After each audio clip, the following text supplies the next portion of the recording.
You're watching Let the Quran Speak. Now we discuss the story of creation. Many religious traditions have their own unique creation story, and Islam is no exception. What is the Islamic understanding of creation? How were the heavens and earth created? And why did God create humankind? With me to answer those questions, Dr. Shabir Ali, President of the Islamic Information Center. Brother Shabir, let's begin with the heavens and the earth. How were they created by God?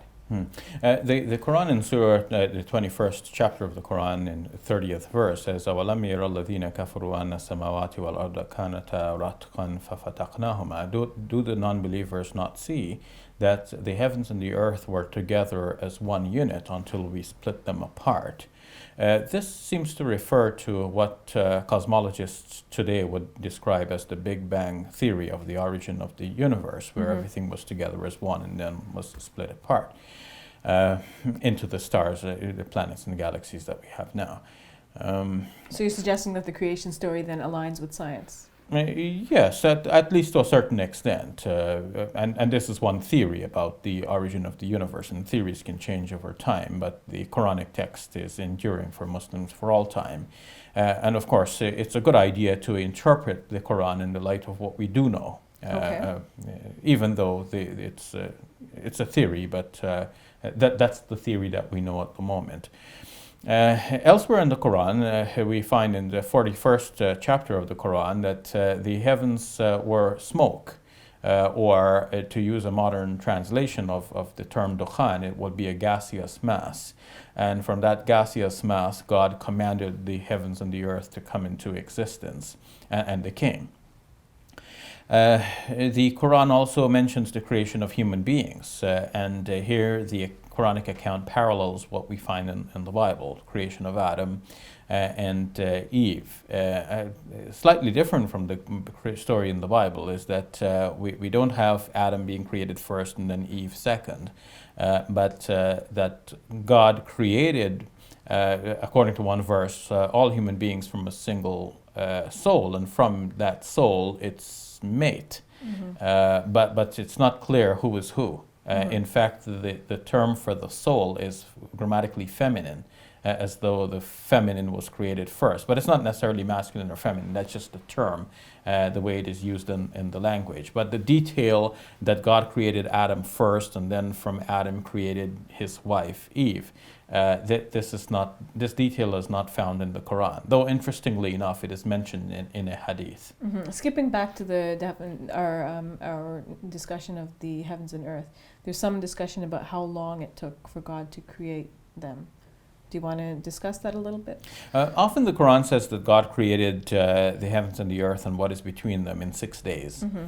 And that again parallels the biblical account, which says that there is a day one and day two and so on. But the Quran does not give it as day one and day two. And this allows for a broader interpretation when we approach the Quran, as given by Dr. Maurice Bouquet in his book, The Bible, the Quran and Science.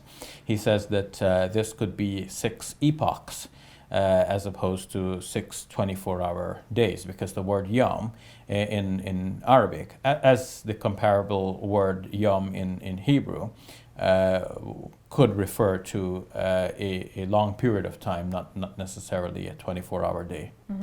So let's move on to Adam and Eve then. How did God create them? You mentioned a single soul. Some verses in the Quran say that God created the first human beings as a potter would create from using clay. Soil. Yes. And that has given rise to the basic idea that Adam was created from scratch, directly from soil, and then life was breathed into him, and then we all are children of Adam. How does this align with our notion of evolution then? If one wanted to see a confluence of this basic creation story with the ideas of evolution, one would want to place Adam as situated somewhere about 150,000 years ago, when we have the emergence of Homo sapiens. And in that case, one could have one of two choices: either to think that Adam was part of that evolutionary process, or as Dr. Bouquet describes in another book of his, What is the Origin of Man, one might also think that God created Adam directly, but placed him in that epoch when he would have had the natural abilities and physical characteristics that would have made him fit for survival in that particular time and place in our evolutionary history. Mm-hmm. Do Muslims believe that creation ended, or that God is continuously creating and recreating? In classical Muslim theology, it is thought that God is continuously recreating. And some even spoke of dismantling and recreating moment by moment. And that was to avoid any sort of a sense in which the universe by itself would have its inherent power to continue existing. Because the idea in Islamic theology is that nothing exists apart from or separate from God. And our very existence, moment by moment, continually depends on God. And that, of course, is an enduring idea in the Muslim way of thinking. We always and continually depend on God. God can snuff out our life at any moment, and God can cause the entire universe to just simply disappear if He wants to.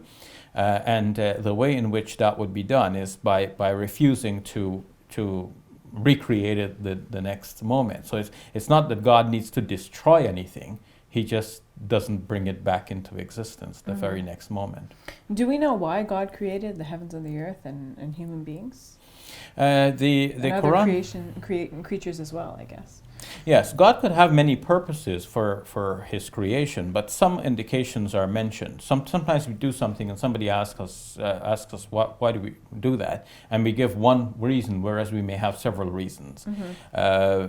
So we can only know the reasons that God has given in the Quran, and we can see that He said that, for example, He created life and death so that He can test us to see who is best in doing good deeds.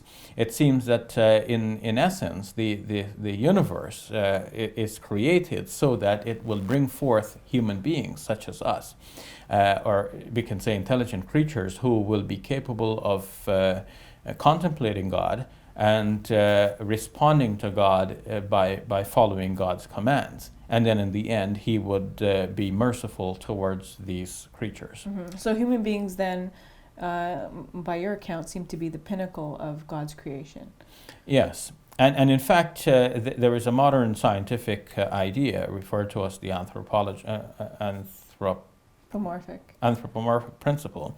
Not anthropomorphic principle, but I can't think of the term at the moment. But it was proposed by a certain scientist, Brandon Carter, who said that it seems from what we know of the universe that it was somehow tailored to produce creatures like us.